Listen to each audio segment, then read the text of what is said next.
Hello everyone. तो स्वागत है मेरे आज के न्यू ब्लॉग में। और आज का जो ब्लॉग है मैंने बहुत ही लेट स्टार्ट किया था। बेटी मेरी स्कूल चली गई थी।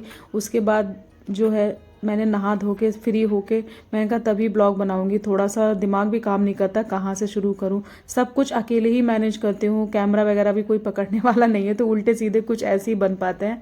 तो सबसे पहले जो है ना उसके जाने के बाद मैंने नहाया धोया, नाश्ता बना के तो उसको मैंने दे ही दिया था। और जो शाम को जो मैंने कपड़े धोए थे ना वो फटाफट धूप में डाले, क्योंकि जो है ना इसको डाल दूंगी ना तो होता क्या है कि मैं फिर दोपहर में भूल भी जाती हूँ, फिर मेरा काम भी स्टार्ट हो जाता है ऑफिस का। तो ये सब काम जो है ना ऊपर जाने का तो बाहर निकलने का तो मैं वो पहले निपटा लेती हूँ। साथ ही मौसम भी बहुत अच्छा हो रहा है, ना ठंडी है ना गर्मी है, तो काफ़ी अच्छा लग रहा है। तो यहाँ पर आई तो मतलब इधर उधर देखकर इतना मतलब काम मेरा भी थोड़ा बहुत फैला था। वैसे झाड़ू पोछा तो मैंने सब कर लिया था, बस थोड़े से चादर उधर भी ठीक करने। तो मैंने कहा अगर ऐसे करूँगी तो करते ही रह जाऊँगी, पहले कर लेती हूँ थोड़ा सा ऑफिस का काम, क्योंकि ऑफिस का काम जो है ना हमें टाइम पे लॉक इन करना बहुत ज़रूरी होता है। बस तो उसके बाद क्या है, थोड़ी देर बाद ऑफिस का काम शुरू करने के बाद जो है ना मैंने बना ली थी सब्जी। बहुत देर तक सोचते सोचते मुझे कुछ समझ में नहीं आया तो मैंने ना सोयाबीन आलू की सब्जी और रोटी बनाया। ज़्यादातर मैं चावल बनाती हूँ लेकिन मैंने आज जानबूझ के बनाया क्योंकि ये चीज़ थोड़ी जल्दी बन जाएगी रोटी सब्जी। तो उसके बाद खाने पीने के बाद शाम की चाय पी। चाय पीने के बाद आज हुआ क्या है मैं खुद दिखाती हूँ। किचन में आई तो किचन में देखा कि ऐसा लग रहा था ना कि दिल्ली में 2 दिन पहले भूकंप आया भी था, लेकिन यहाँ पे तो मेरे किचन पे ही भूकंप आया पड़ा था। क्योंकि जो मेरी बड़ी बेटी है ना उसने आज बनाई थी किचन में मैगी, और 2 बार मैंने उससे चाय बनाने के लिए बोल दिया था। फिर क्या था, वो उसके बदले इतना मेरा काम फैल चुका था ना कि आप लोग खुद ही देख सकते हो। ऐसा लग रहा था कि कौन मतलब फैला के गया है। मेरा तो दिमाग ही खराब हो गया।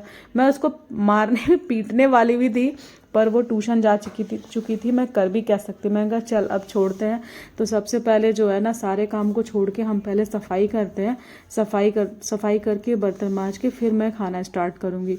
तो एक्चुअली क्या है ना कि आज मैं मंदिर भी चली गई थी, तो उधर से आते हुए हम सब्जियां भी लेकर आ गए। तो मैं ऑलमोस्ट ना लेट ही हो चुकी थी, क्योंकि इतना लेट हो चुका था तो अब समझ नहीं आ रहा था कि मैं बनाऊँ क्या। तो यहाँ पे भी मैंने शॉर्टकट अपनाया। मैंने हस्बैंड से पूछा कि आज मैं कुछ पुलाव टाइप का बना देती हूँ जो बहुत जल्दी बन जाएगा। तो ये मैंने उसी के लिए ना मटर छील लिए थे, ज़्यादा नहीं छीले क्योंकि इतना टाइम नहीं है। तो उसके बाद जो है ना मैंने सफाई किया। सब कुछ करने के बाद ही ना फिर जो है ना खाना बनाने में ठीक लगता है। तो सारा किचन वगैरह बर्तन वर्तन धोने के बाद जो है ना मैंने यहाँ पे बनाना, क्योंकि ना तहरी बनाना पुलाव बनाने में तो बहुत जल्दी बन जाता है, 10 मिनट में बन जाता है। तो वो मैंने सबसे बाद में बनाया। और क्या है ना कि वो गरम गरम ही अच्छा लगता है, थोड़ा सा घी डाल के और चटनी के साथ। तो यहाँ पर मैंने उसी की तैयारी कर रही थी। और जो है ना अभी क्या है ना कि इतना ज़्यादा थकान हो जाती है कि मैं गाइस बता नहीं सकती।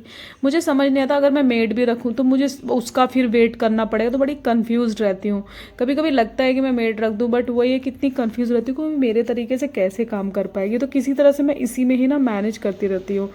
तो यहाँ पे मैंने ना तहरी के साथ बना जो है ना खिचड़ी सॉरी चटनी भी बना दिया था। और यहाँ पे मैंने साथ ही साथ डाल दिए थे, क्योंकि एक साथ ना 4 काम हो जाते हैं, बहुत अच्छा रहता है। तो वहाँ उधर मैंने मशीन भी चला दी थी। तो उधर जो है ना आज के कपड़े जो धुल जाएंगे, मॉर्निंग में उठते मैं उसको डालकर आ जाऊंगी। तो यहाँ पर मेरी खिचड़ी बन के भी तैयार है।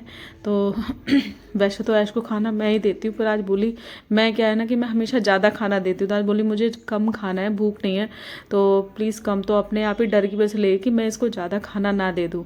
तो पता नहीं क्यों कुछ उसका खाने का दिल नहीं था। तो यहाँ पे आके जो है ना खाना निकाल के वो खुद से लेंगे। मैंने कहा चलो इसी बहाने मेरी हेल्प भी हो जाएगी, और तुम खाना वाना तो तुम्हें खुद निकाल के खाना भी चाहिए।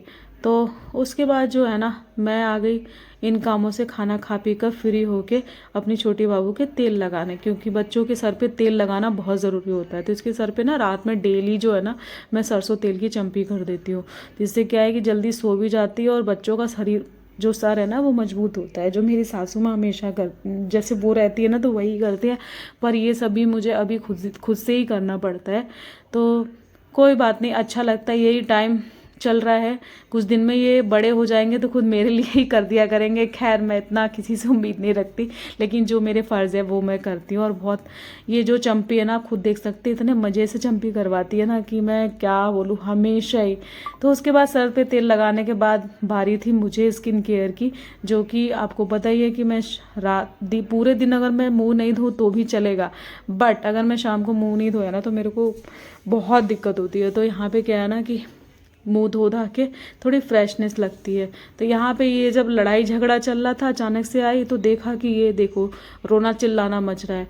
ये मैडम जी क्या है ना कि ये मार देती हैं अपनी दीदी को पहले, और उसके कुछ कहने से पहले, उसके रिएक्शन से पहले ये रोना धोना शुरू कर देती हैं, ताकि मेरी बिल्कुल भी डांट न लगे। हमेशा यही करती है, हाथ बहुत चलाती है, मुंह पे कहीं पे भी मार देगी और पहले ही रोना स्टार्ट कर देती है। तो फिर इन लोगों का झगड़ा छुड़ाया। उसके बाद मैंने सब्जियां जो लाई हुई थी ना, सब्जियों को फटाफट फ्रीज में डाला, क्योंकि मैं भूल गई थी सेम टाइम में रखना। तो इसको भी मैंने सब फ्रीज में डाला, क्योंकि सुबह ना मुरझा जाएंगे। वैसे तो मैं इसको सुबह ही बना के ख़त्म कर दूँगी, तो इस समय तो रखना ज़रूरी था। बाकी मेरे शाम के काम तो ख़त्म हो गए थे। और आप लोग की तरफ मटर क्या भाव चल रहा है? अभी तो हमारे यहाँ दिल्ली में जो मटर है ना, वो कहीं 30 रुपये कहीं 25 रुपये किलो चल रहे हैं। तो अभी 20 रुपये किलो बीच में आया, तो मैंने खूब सुखाया उनको छील के ना, गर्मियों में सीजन में खाने के लिए। तो वहाँ पे उसके बाद मैंने यहाँ पे दूध गर्म करा, सभी को थोड़ा दूध, और जो प्रसाद आया था ना हनुमान जी का, जो हम चढ़ाने गए थे, मंदिर गए थे, तो वो मैंने बांट दिया। उसके बाद ही जो है अब मेरा काम ख़त्म हो आया, और मैं थोड़ा सा उसके बाद अपने बच्चों के साथ खेलती हूँ, जो बहुत मज़ा आता है। और प्लीज़ गाइस, ब्लॉग को कंटिन्यू कीजिएगा। मैं डेली बेसिस पे ब्लॉग बनाने की पूरी कोशिश करूँगी। मेरे अंदर थोड़ी सी कमी है कि डेली बेसिस पे ब्लॉग नहीं आते, तो बट अब आएंगे। तो थैंक्स फॉर वॉचिंग।